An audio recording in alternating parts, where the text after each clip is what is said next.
Hey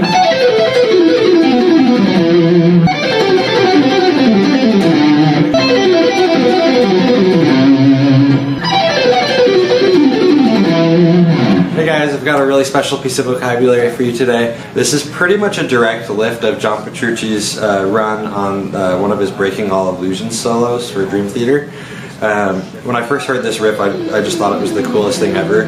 I really like the big intervallic sound. It's like really stretched out, and it's also just really satisfying to play, and you can apply this to a bunch of areas of the guitar. So you can take this riff and kind of adapt it to different contexts, to different modes, or to different chords in the key, if you want to think of it that way. So without further ado, let's talk about what's happening here.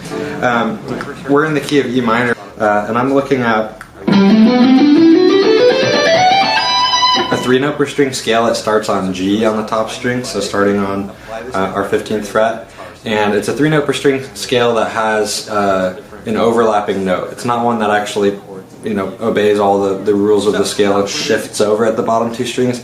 It stays all in one box, if that makes sense to you guys. And the idea is we're going to think of each note on each string as having a number. So the lowest note on a string would be 1, the middle note on a string would be 2, and then the highest note on a string would be 3. So I have 1, 2, 3, or in other words, 1, 2, 3, 1, 2, 3, 1, 2, 3, 1, 2, 3, 1, 2, 3, 1, 2, 3. And so I'm going to use those numbers to kind of talk you guys through the riff. We're going to start on the bottom string, and we're going to end up playing 3, 1, and then we're going to play 2, 1 on the second string, and we're going to come up and play 2, 1 on the third string.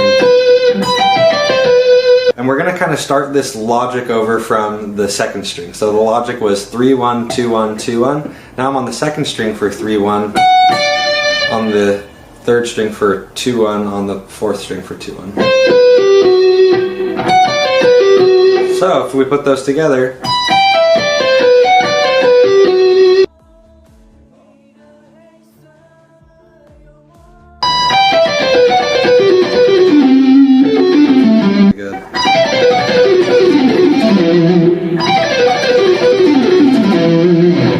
super nice sounding.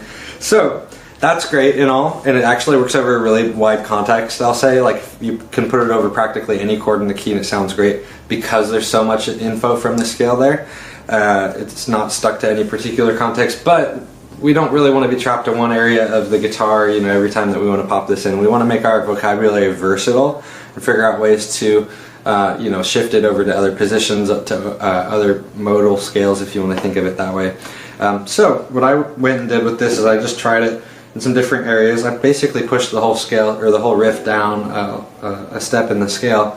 Maybe made some tweaks where I didn't follow that sequence to a T, just adjusted it to what sounded good in that new area. You can get something really nice there.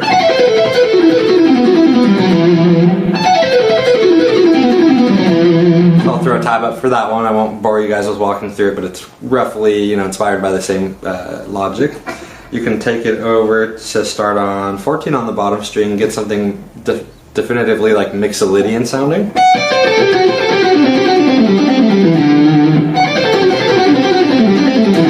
And you can modify the pattern. One time I opened up and did wider stretches on the top couple strings, which sounds really nice. I'll put that one up here as well. And then let's shift over one more time. The other place I found that this sounds really cool, and I'm just going for a really modal sound here, so this sounds great to me, would be to start it on 12 on the bottom string, at least for the key of E minor. So we're starting on the root of the key. And the way this ends up laying out, it works really good for Lydian.